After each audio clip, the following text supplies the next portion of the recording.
Je sais que tu as déjà mis des formes très loin de toi.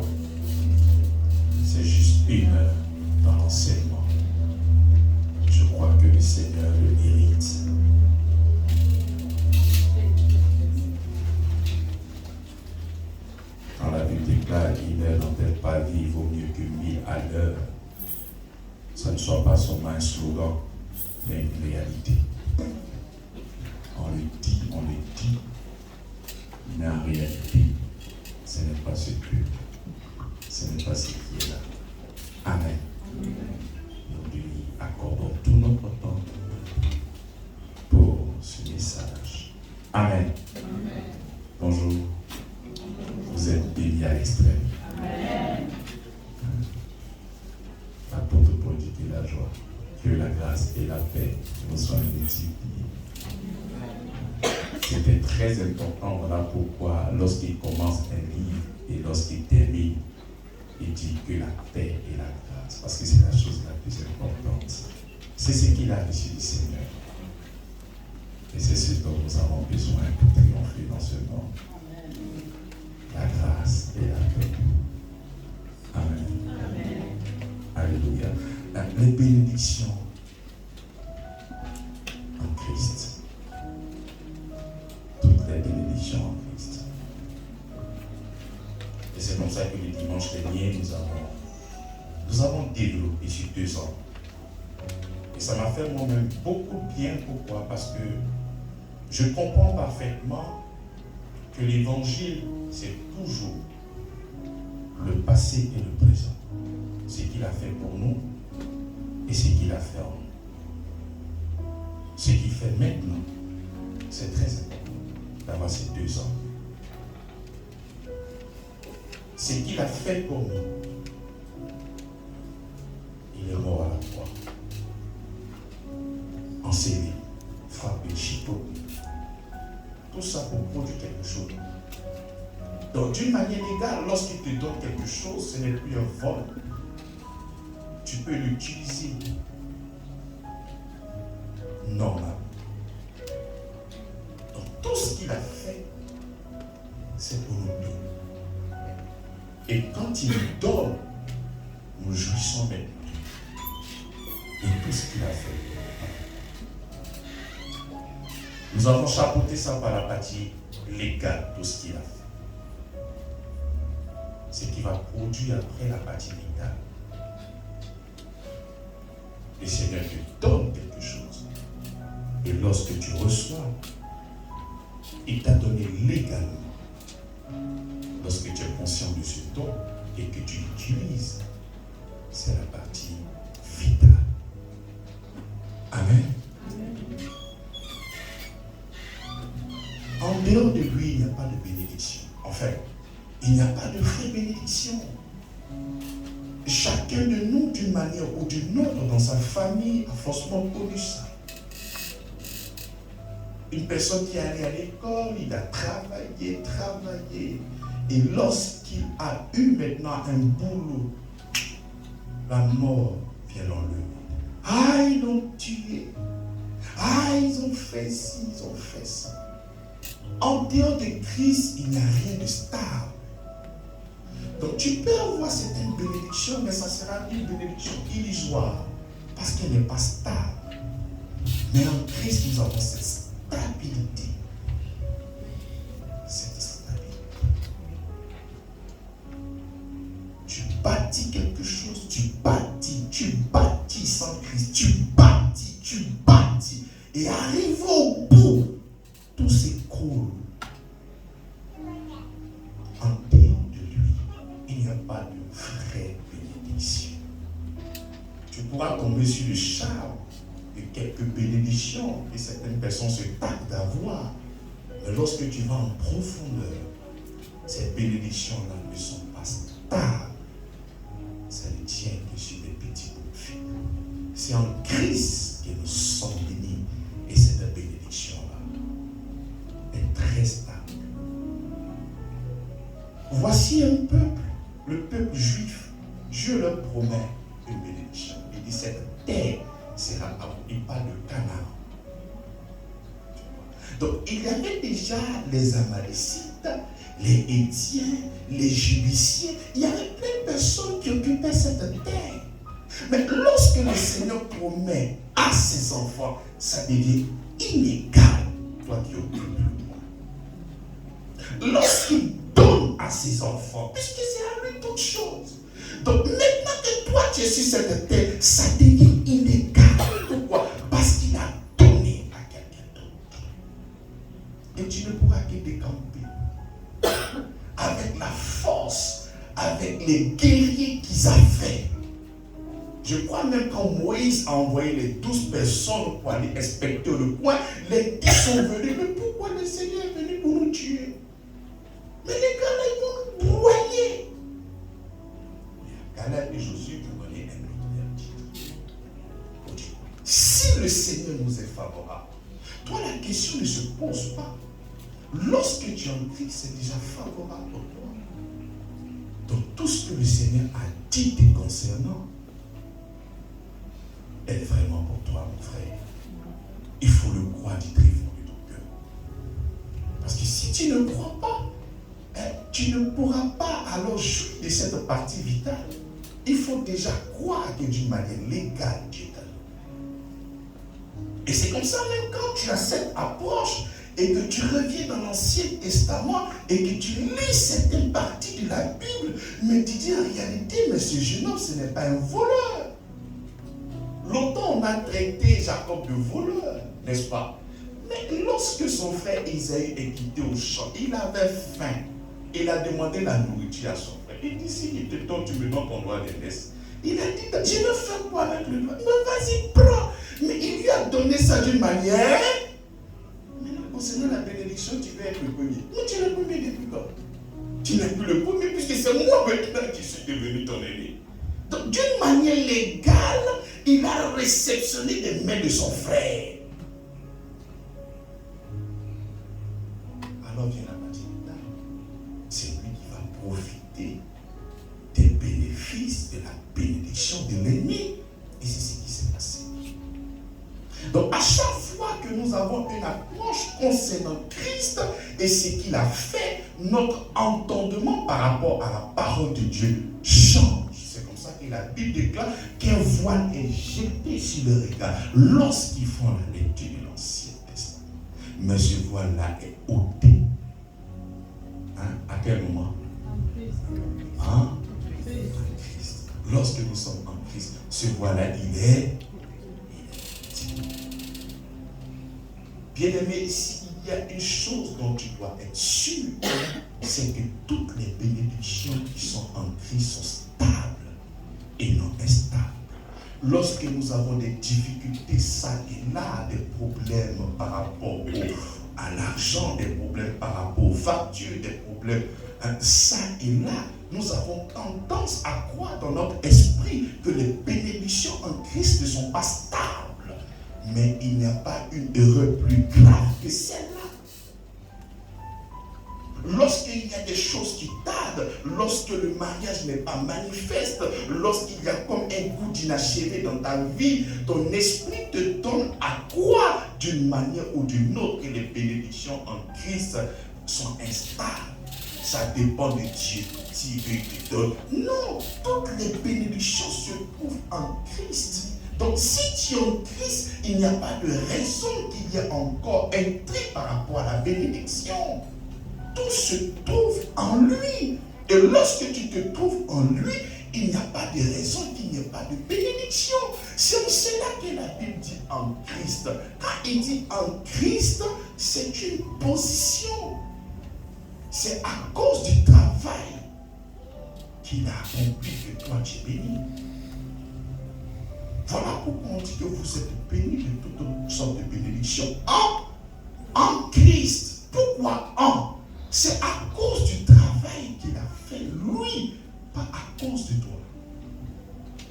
Et lorsque nous sommes en train de parler dans cette terre, lorsque nous parlons de Christ, nous parlons là d'une alliance. Dieu a fait alliance avec lui-même dans le seul but que nous puissions être récipiendaires et bénéficier de toute la bénédiction. C'est ce que Dieu a prévu. C'est ce qu'il a fait. Il a fait une alliance. Il a fait un pacte. Il a fait un serment. C'est lui-même qui a créé ça. Pour que celui ou celle qui se trouve en Christ, la bénédiction est là en lui. Il a prévu cela. voici là le lieu pour la bénédiction. Celui qui se trouve en Christ là, il a toute la bénédiction. C'est ce qu'il a fait. Celui qui se trouve en Christ partage ma nature. Celui qui se trouve en Christ partage ma gloire. Celui qui se trouve en Christ partage mon héritage. Donc si toi tu veux parler d'héritage, il faut se trouver en Christ. Si tu veux parler d'une gloire, il faudrait que tu te trouves en Christ. Pour que tu puisses parler d'une nature sainte, il faudrait que tu te trouves en Christ. Et tu ne peux pas te retrouver en Christ et être étranger à la gloire de Dieu. Tu ne peux pas te trouver en Christ et ne pas partager ses bénéfices.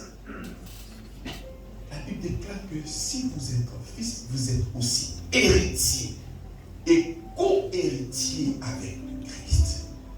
Sans toi, Christ n'a pas de bénédiction. Sans Christ, tu n'as pas de bénédiction. Aussi longtemps que Christ subsiste sur cette terre, cette bénédiction aussi subsiste en toi. Tout ce que Christ a est pour toi. J'accepterai dans ma vie d'être pauvre si Christ est pauvre. J'accepterai d'être malade dans ma vie si Christ est malade. J'accepterai des infirmités dans ma vie si Christ est infirme. Donc tout dépend de la source à laquelle tu es connecté. Et je ne dépends que de cette source-là. En Christ. Pas ailleurs. Il a prévu que tout se passe là, dans ce lieu de rencontre. Donc si nous sommes là-bas, il n'y a pas de raison qu'il n'y ait pas cette bénédiction-là. Ça n'existe pas, mes frères. Et ce qui me touche lorsqu'il fait ce contrat, lorsqu'il fait cette alliance, mais il le fait avec un serment. Vous, les êtres humains, vous blaguez, mais quand lui, Dieu, il est en train de parler, il n'est pas en train de blaguer, il le fait avec un serment. Ça veut dire qu'il jure que toutes ces bénédictions-là sont vraies en Christ. Mais ici, déjà, on a connu des hommes et des femmes qui n'ont jamais voulu, après un serment, après avoir juré, venir contredire les paroles. Ce n'est pas Dieu qui viendra contredire sa parole. Prenons l'histoire de Marc chapitre 6, verset 17. Nous allons rapidement lire.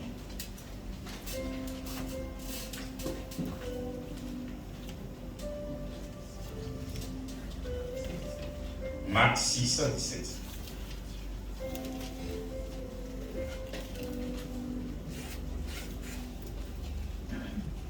Il dit, car Hérode lui-même avait fait arrêter Jean et l'avait fait lier en prison à cause d'Hérodias, femme de Philippe, son frère, parce qu'il l'avait épousée, et que Jean lui disait, il n'était pas permis d'avoir la femme de ton frère.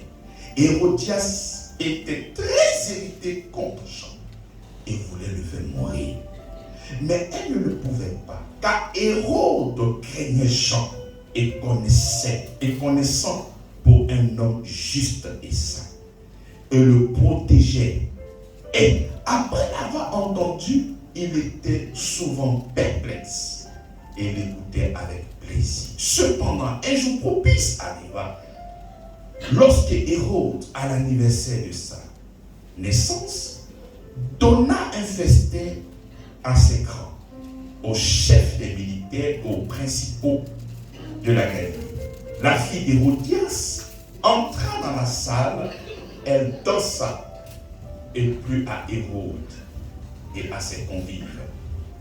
Le roi dit à la jeune fille, demande-moi ce que tu voudras et je te le donnerai. Il ajoute avec un serment. Avec quoi? Ce que tu me demanderas, je te le donnerai.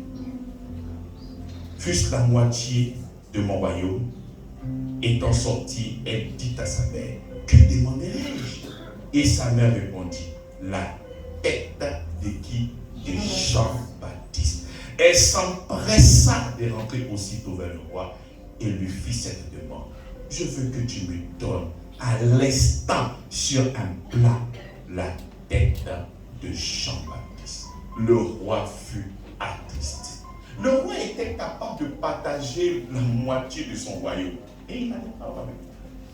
Mais la Bible mentionne qu'il avait un grand respect pour Jean. Mais voici ce que sa fille avait demandé. La tête de Jean. Le roi fut attristé. Mais à cause de ses serments et de ses convives, il ne voulut pas lui faire un refus.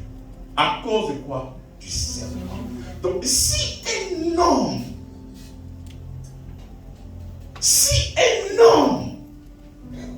arrive à tenir sa parole à cause d'un serment, je vais te promettre quelque chose.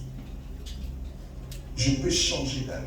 Mais quand je le fais avec un serment, ça prend une autre dimension. Ça prend une autre tournure. Donc déjà la parole de Dieu elle est vraie. La parole de Dieu ne peut pas être contestée. La parole qui sort de la bouche de Dieu c'est vrai. Mais en plus de ça, Dieu lui-même prend le soin de jurer à cause de la bénédiction qui se trouve en Christ. Prenons Ésaïe 54, verset 9, où tu vois Dieu en train de jurer. Où te dit que c'est sérieux. Ésaïe 54, verset 9. Il en sera pour moi comme les eaux de Noé. J'avais juré que les eaux de Noé ne se répandraient plus sur la terre. Je jure de même de ne plus mériter contre toi et de ne plus te menacer. Donc Dieu dans cette alliance avec toi, il jure de toutes ces bénédictions qu'il a mis en Christ. Que cette bénédiction forcément. Il le jure de ne pas s'irriter et de ne plus te menacer.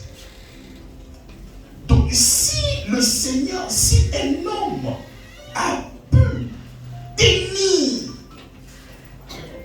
si un homme a pu accomplir à cause d'un serment, et le Dieu créateur du ciel et de la terre, il ne pourra jamais du tout.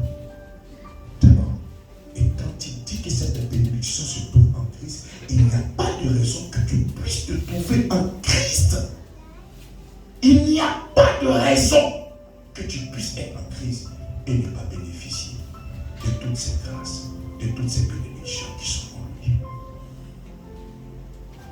Impossible, bien-aimé. Lorsque nous sommes là en train de courir à gauche et à droite par rapport à des bénédictions, nous nous trompons d'alliance. C'est parce que nous nous trompons d'alliance que nous sommes en train de courir après des bénédictions. S'aimer ici, par village. Faire ceci, par village. Ça, lorsque tu es en train de le faire, tu te retrouves dans une ancienne alliance. Ou dans cette alliance, tu dois être béni en fonction de tes performances. Tu dois être béni en fonction de ce que tu pourras prouver. Tu pourras être béni, tu pourras recevoir la bénédiction de Dieu en fonction de ta capacité. Ça, nous étions dans l'alliance de la loi. Mais dans celle de la grâce, Jésus lui-même, il a déjà accompli. Et la bénédiction ne fait que te poursuivre chaque jour de ta vie. Amen. La bénédiction ne fait que te localiser chaque fois dans ta vie. C'est vrai que tu es ignorant, mais même dans ton ignorance, les gens même qui sont autour de toi profitent de la grâce dans laquelle tu es. Pourquoi? Parce qu'elle est là. Elle ne souffre pas. Les faits sont têtus. Quand toi-même tu ne crois pas, certaines personnes viennent témoigner que la grâce de Dieu est sur ta vie. Mais nous ne sommes pas dans cette alliance où nous courons pour pouvoir chercher la bénédiction. Mais cette bénédiction-là se trouve en Christ.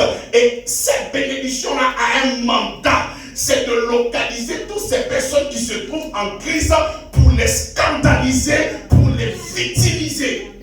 c'est l'heure de voir Dieu se répand et de déteindre sur nous. Donc nous ne sommes pas dans une alliance où nous cherchons à faire, à s'aimer dans chaque lieu de culte, tu es moins dans 20 cultes pour aller chercher la... Non, mais nous ne cherchons pas la bénédiction. Nous commençons la vie chrétienne étant bénis de toutes sortes de bénédictions. On commence une vie chrétienne où la bénédiction se trouve dans mon sein. Ce n'est pas maintenant que je vais courir pour obtenir telle ou telle bénédiction. L'offrande pour le mariage, l'offrande pour avoir la santé, l'offrande pour avoir tes affaires évoluer, l'offrande pour que ton ministère se débloque, l'offrande pour ci, l'offrande pour ça. Mais toutes ces offrandes-là, Christ lui-même, il a produit dans la partie légale. Voilà pourquoi il nous donne ça maintenant dans la partie vitale. Il nous a donné, c'est notre droit. Il dit, celui qui se trouve en Christ, ces bénédictions-là lui appartiennent. C'est déjà scellé. Il ne viendra pas refaire tout ça. Tout est déjà bouclé. Amen. Tout est déjà là. Mais il faut le croire. Mais il faut le croire. Mais si tu ne crois pas, mais ça sera difficile pour toi, bien aimé dans le Seigneur.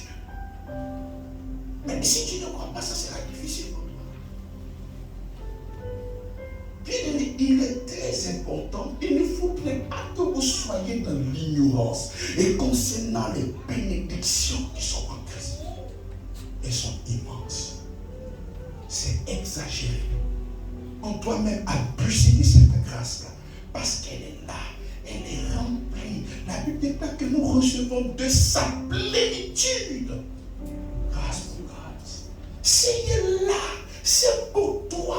Il n'y a pas venu te lamenter. Il n'y a pas venu pleurer. Il n'y a pas venu te morfondre. Tu n'as pas murmuré. Non, toutes ces bénédictions-là sont à toi. C'est ce que la parole de Dieu déclare. C'est pour toi. Seigneur, bénis-moi, s'il te plaît. Non, tu te penses spirituel, mais cette bénédiction est déjà là. La bénédiction qui en toi-même est étonnée quand tu demandes la bénédiction.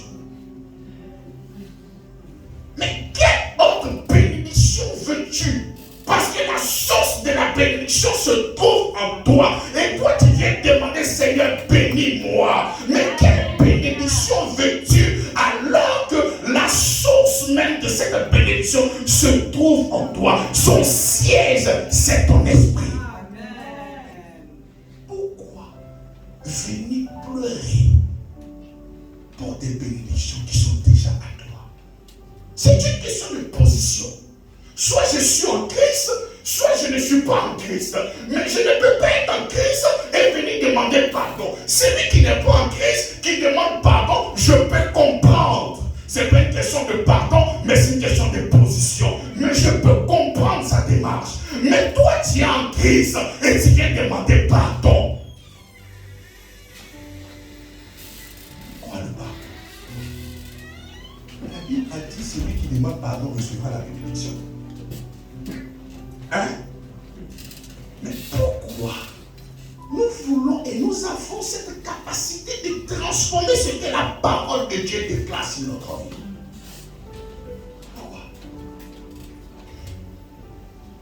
J'aimerais que nous puissions croire. Il n'y a pas de raison que Dieu soit créé.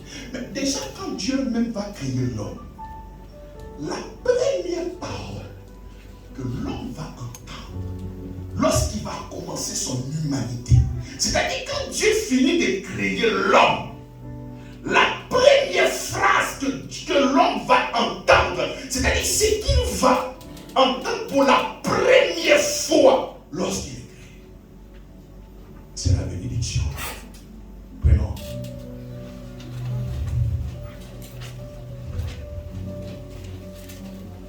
Genèse.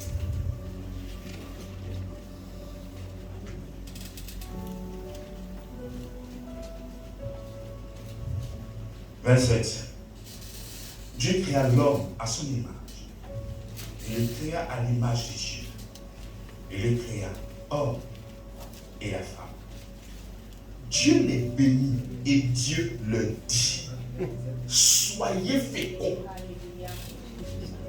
C'est-à-dire, lorsque Dieu finit de créer l'homme, avant de lui dire quoi que ce soit, la première parole qu'il va donner à l'être humain, Dieu commence à bénir l'homme. Donc tu vois, c'est Genèse chapitre 1, le verset 27.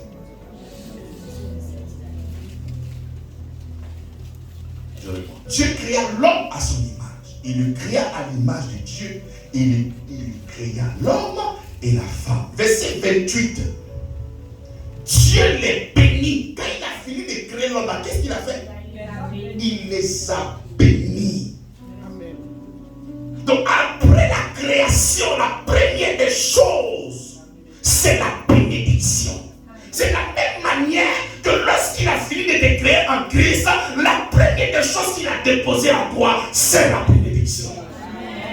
Donc il n'y a pas de raison à courir parce qu'il sait qu'en ce moment-là, l'homme qu'il a créé avait besoin d'être fécond. Parce que s'il n'était pas fécond, mais il n'allait pas se multiplier. Donc Dieu lui donne en même temps la fertilité. Il dit sois fécond. Mais toi tu es en Christ et tu pleures pour une fécondité. Comme si cette fécondité n'est pas en toi, mais elle est là. Aussi longtemps que tu seras ignorant, ça ne va pas être en vigueur. Il dit, soyez féconds, multipliez, remplissez la terre et l'assujettissez et dominez sur les poissons de la mer, sur les oiseaux du ciel et sur tous les animaux qui se meuvent sur la terre. Il dit, multipliez-vous. Ce n'est pas pour rien lorsque tu as une activité, tu vas avoir une deuxième activité. C'est parce que tu as été créé pour multiplier. Tu dois multiplier à chaque fois. C'est ça, en fait, les attributs, tout ce que Dieu donne à l'homme, en réalité, c'est lui-même ses attributs qu'il est en train de donner à l'homme. Parce qu'il sait que de la manière dont il a créé l'homme, il a créé à son image et à sa ressemblance. Donc parce qu'il a créé à son image et à sa ressemblance, il a cette capacité de dominer, il aura cette capacité de pouvoir assujettir, il aura cette capacité de pouvoir tout régner, de pouvoir tout faire. C'est comme ça que même quand il a créé toute la terre, mais toute la terre n'était pas le jardin parce qu'il savait que l'homme avait cette capacité en lui de faire aussi un autre jardin. Il a tout mis en toi. Il n'y a pas de bénédiction qui ne sont pas en toi. Tout est déjà là. Tout est déjà là. Mais bien évidemment, lorsqu'il a fini de donner cette bénédiction, et après le péché, le diable est monté, il a commencé à massacrer l'humanité, la créature de Dieu. Mais aujourd'hui, cette position-là, tu l'as reçue encore en Christ. Cette position perdue autrefois, tu l'as retrouvée en Christ. Cette position perdue autrefois, tu l'as retrouvée en Christ. Il n'y a pas demandé Dieu pardon pour que je puisse être fécond. Mais la fécondité en toi. Amen. Tu n'as pas demandé pardon à Dieu pour qu'il multiplie ton activité. Mais tout est déjà en toi. C'est ton ignorance qui fait que tu n'arrives pas à mettre ça en évidence. Tout est déjà en toi. Tout est déjà en toi. Il n'y a pas de raison que tu viennes s'aimer et que la terre ne te donne pas de fruit. Il n'y a pas de raison. Mais le problème, c'est que le diable vient pour te convaincre.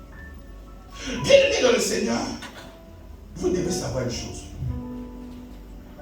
Le diable, il peut être tout. Mais il n'est pas bête. Il est tout. Il est tout ce qu'il veut. Il est tout sauf bête. Le diable ne va pas venir attaquer ton mariage. Il ne viendra pas attaquer ton business. Il ne viendra pas attaquer tout ça. Non. Et surtout toi qui es en Christ, mais il ne peut pas le faire. Non, il ne pourra pas le faire. Mais il vient maintenant par les phrases affirmatives de Dieu en point d'interrogation. C'est ce qu'il a fait avec Adam et Ève. Dieu t'a-t-il dit? Dieu t'a-t-il réellement dit? C'est comme ça que toi tu es en Christ. Dieu t'a-t-il réellement dit que tu seras fécond? C'est vrai, j'ai fait depuis sa passe. Je t'avais dit. Et toi-même, tu commences le ministère à commencer à détruire toi-même par ta parole ce que Dieu lui-même il a mis depuis le temps de l'émanation. Tu es sûr que cette maladie-là va quitter notre corps? Tu es sûr? Tu n'as pas entendu le médias, mais tu vas mourir. Hé Seigneur, est-ce que je serai guéri? Donc il a fini de s'aimer le point d'interrogation. Et quand il a sémé le point d'interrogation, tu vas surfer dans ce qu'on appelle le doute. Alors que le Seigneur t'a dit, il t'a dit toute ta force est en toi est nulle et sans effet. Si c'est l'âme de la maladie, elle est nulle et sans effet. Si ce sont des pandémies, des épidémies, c'est nul et sans effet. Mais tu te poses la question, Seigneur, est-ce que cette épidémie-là va m'attraper? Tu fais la parole de Dieu un mensonge. Mais pourquoi? Le diable a pris le soin lui-même. Il sait qu'il ne peut pas te vaincre. Il ne peut pas te vaincre parce que tu es revêtu d'une puissance. Mais il vient avec la même stratégie. Tu sais que tes enfants vont réussir. Tel qu'ils se comportent là, un autre de moi, tu dis moi, oh mais ça, ils vont devenir de vagabonds. Dieu, c'est vrai. Hein? Bah, tu vas. Donc il arrive à chaque fois à transformer les bénédictions de Dieu. Lui, il s'attaque aux promesses de Dieu. Il s'attaque et il vient mettre en doute en te faisant croire que cette bénédiction ne fonctionnera pas dans ta vie. Et quand tu finis d'accepter cette pensée, en ce moment, toi-même, tu vas commencer le ministère. Tu vas commencer à capter maintenant. Je sais que je ne pourrai pas gagner. Et c'est terminé. Tout dernièrement, je suis allé prier pour un doigt. Tu es malade. On a fini quand je suis parti. 2 ou 3 jours, il dit à sa femme vraiment merci. Merci pourquoi? Merci parce que tu t'es bien occupé de moi. Mais le gars, il était déjà prêt, il dit il va mourir avec toi. Parce que le diable est en train de lui parler, toi, tu vas mourir. Toi. Donc, il croit à cause de la souffrance. Et il commence à accepter cette mort de son esprit en disant au revoir. Quelles sont les promesses? Qu'est-ce que la parole de Dieu a déclaré?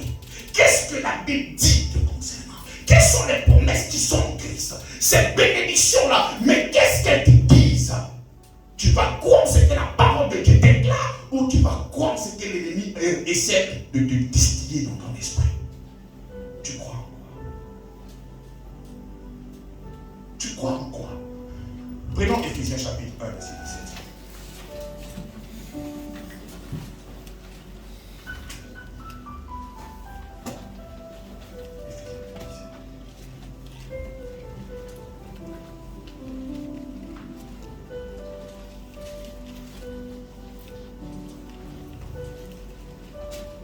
Il dit,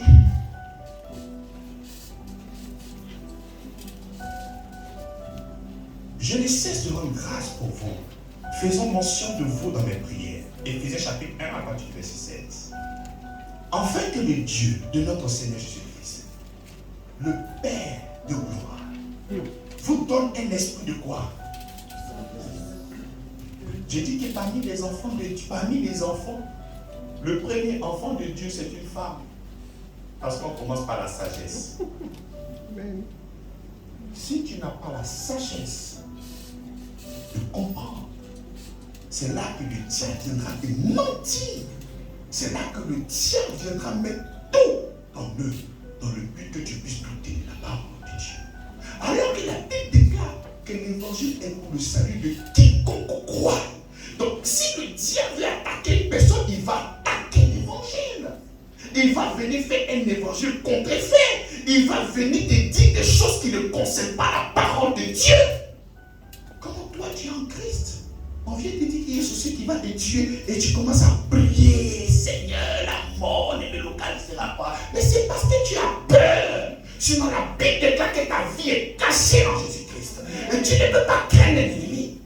Mais c'est parce que la peur, la crainte, le mensonge que le diable a émis dans ton esprit t'ont donné la capacité d'écouter la parole de Dieu. Et puisque la parole de Dieu maintenant n'est plus enracinée, fondée en toi, tu penses que ta délivrance viendrait de tout ce que tu pourras faire. Non. Non. Notre délivrance vient seulement que de lui. Et de lui seul. C'est en lui que nous avons toute la délivrance.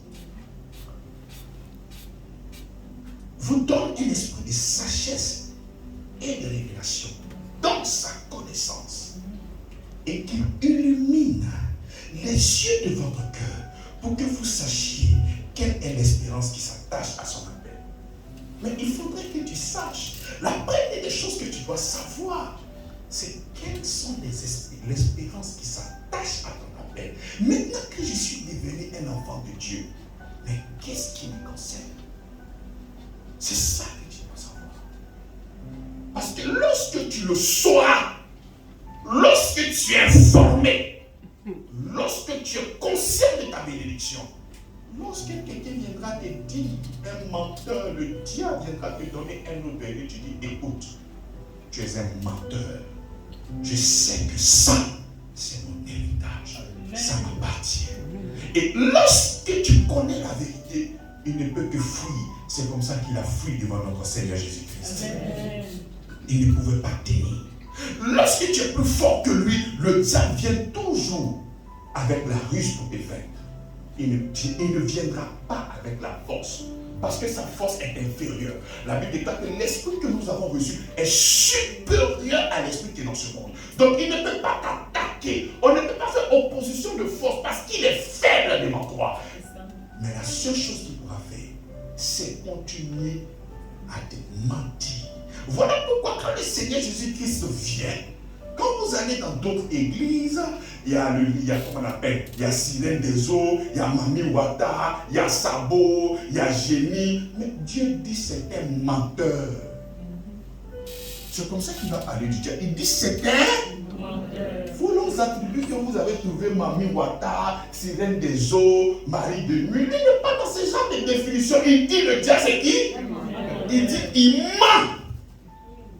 Il ment jusqu'à dans son fond lui-même là, il ment. C'est-à-dire, même si le diable te dit que Jésus est Seigneur, c'est un menteur. Parce que tu ne sais pas ce qu'il va faire après. C'est un menteur. Mais c'est comme ça qu'il est venu voir le Seigneur. Il a dit, mais transforme les pieds en pain pour que tu manges. Est-ce que la nourriture n'a pas mangé ce qu'on mange? Mais on sait que tout ce qu'il dit là, c'est un menteur. Il dit l'homme se noie pas seulement que de pain. Bon, ok, il dit encore. Mais j'ai toi parce qu'il est écrit. Mais l'ange viendra te porter. Et c'est qui qui a dit là, c'est vrai. Mais parce que ça sort de sa bouche là, c'est un menteur. Il est aussi écrit. Tu ne tenteras pas ton Dieu. Amen. Donc si tu n'as pas la vérité pour faire ce combat au niveau de l'esprit, mais il va te vaincre. Pas parce qu'il est plus fort que toi, mais parce qu'il a réussi à parler à ton cœur.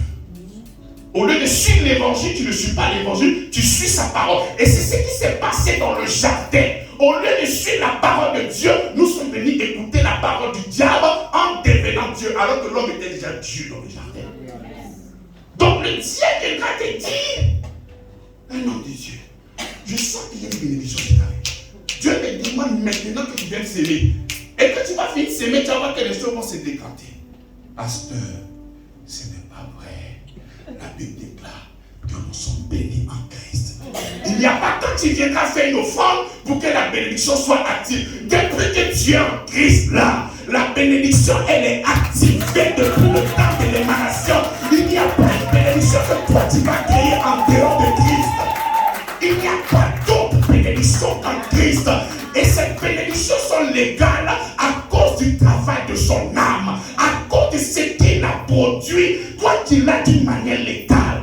En fait, le diable vient te dire, ce que Jésus-Christ a fait est insuffisant. Il faudrait que toi-même tu viennes produire certaines choses afin d'obtenir la bénédiction. c'est se détourner de ce que Christ a fait. Et si tu te détournes de ce qu'il a fait, mais comment est-ce que tu verras cette bénédiction? Comment? Comment tu verras cette bénédiction? Mais pour un soir, au lieu de laisser la parole de Dieu pénétrer dans ton cœur, tu aimes écouter les menteurs. Pourquoi? Parce que l'homme est d'une nature orgueilleuse. L'homme veut toujours mériter. C'est à cause de ce que j'ai fait. Voici ce que j'ai fait et voici le résultat que j'ai reçu. Non! Nous recevons tous de Jésus-Christ. Lui et lui seul. On continue. Et qui illumine les yeux de votre cœur. Le problème des gens, c'est que tu n'es pas illuminé. Tu vois, avant même que la prédication commence, on a dit mettez votre téléphone à côté. Mais vous êtes là, vous êtes là perdu. C'est pas bien. Il dit qui illumine. Qui illumine les yeux de votre cœur. Mais pourquoi on va illuminer? Pour que tu puisses comprendre. Je dis que quand tu es devenu enfant de Dieu, tout ça se passe au niveau de l'esprit. L'âme n'a pas encore cette information de tout ce que nous sommes en train de dire. C'est comme ça qu'il y a lieu de méditer la parole de Dieu afin de comprendre et de connaître les bénédictions qui sont attachées à ton appel.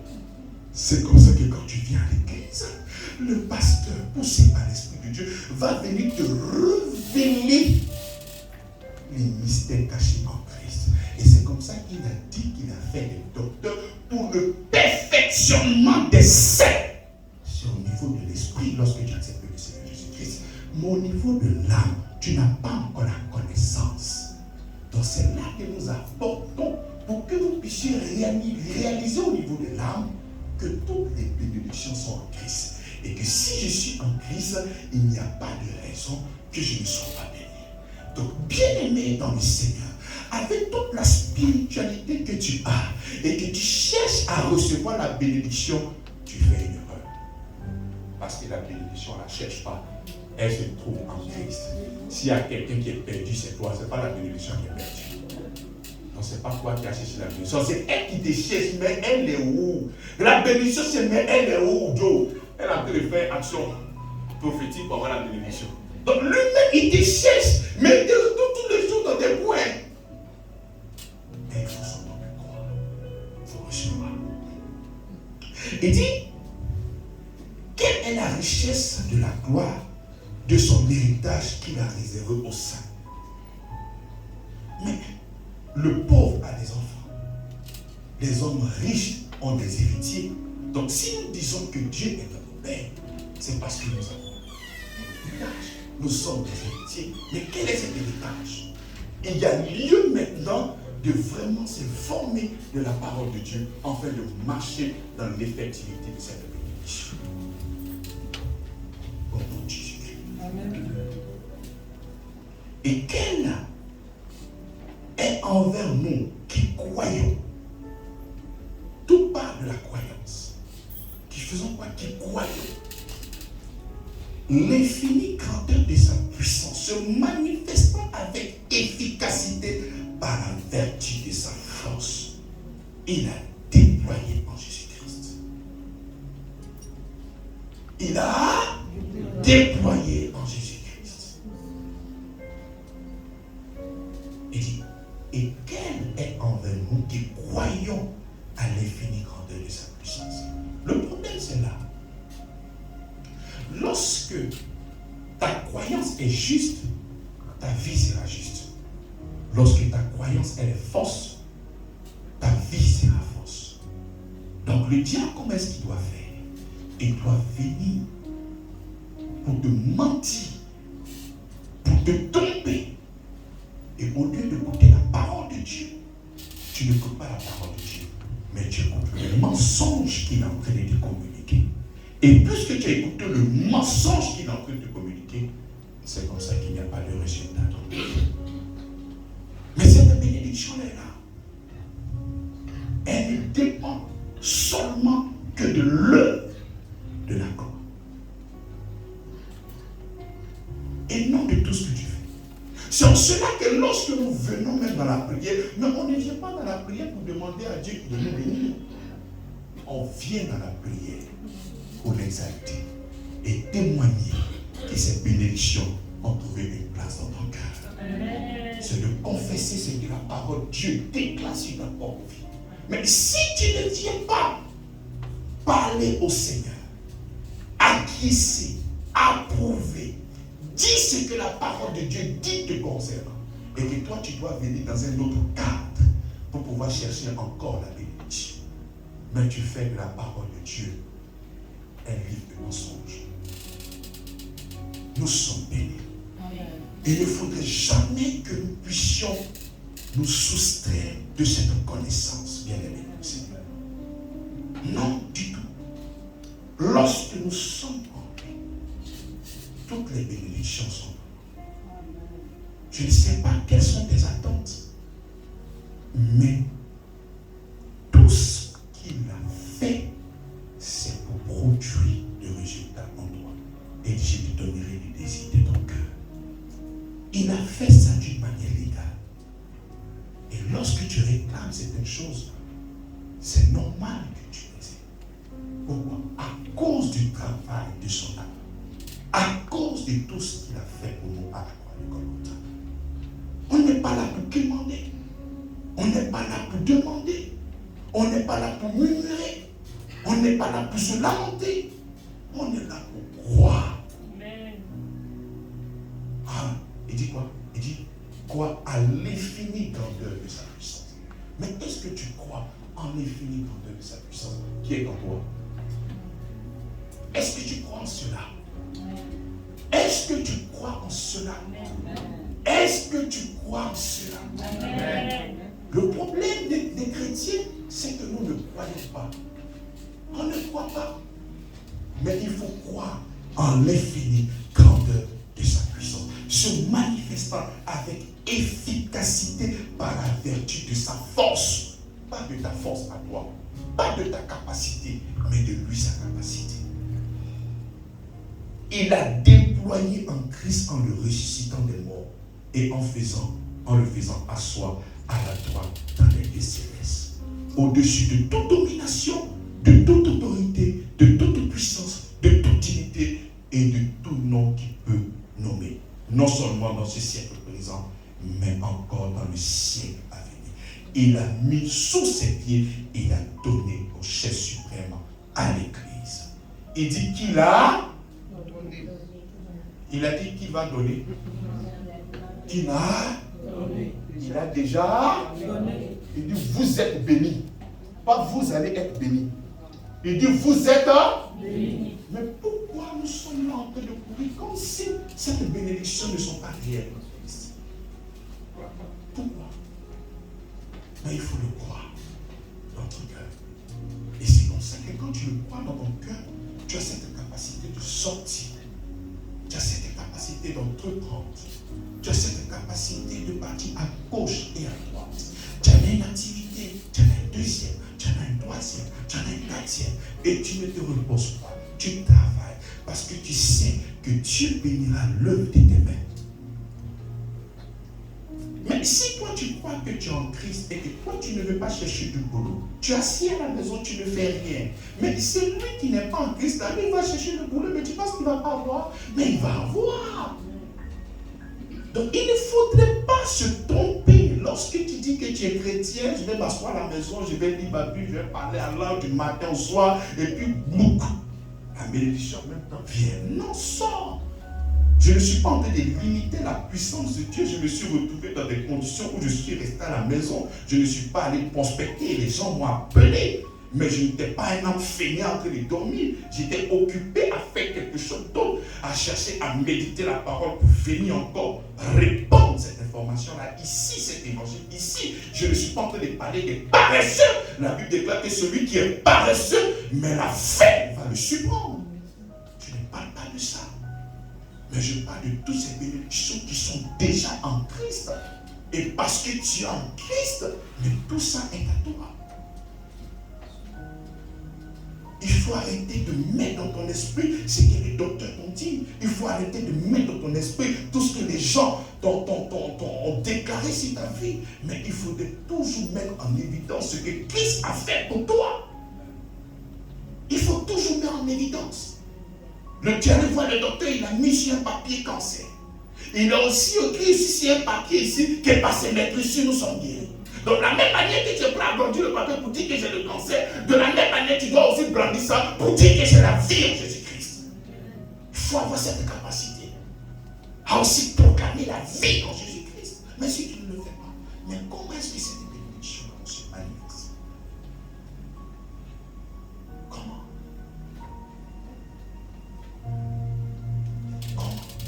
Voilà pourquoi il faudrait arriver à un statut de fils. Le fils, il sait que sont les bénédictions de son père. Le fils connaît, il a la maturité, il connaît les bénédictions, il connaît les terres, il connaît tous les biens de son père et il commence à marcher dans les pas de son père. Et c'est pour ça que quand tu es illuminé, lorsque tu connais la vérité de l'évangile, tu n'es pas là à pleurer pour les bénédictions, mais tu ne fais que marcher sur les traces de Jésus-Christ, notre Seigneur et notre Sauveur. Au nom de Jésus-Christ, on va se lever, on va prier.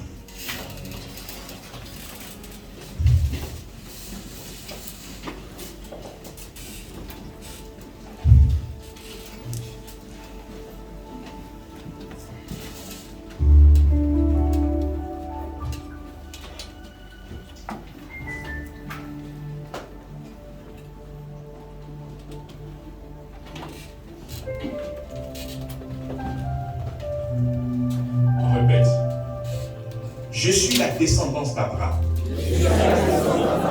Je suis le produit d'un serment scellé par le sang.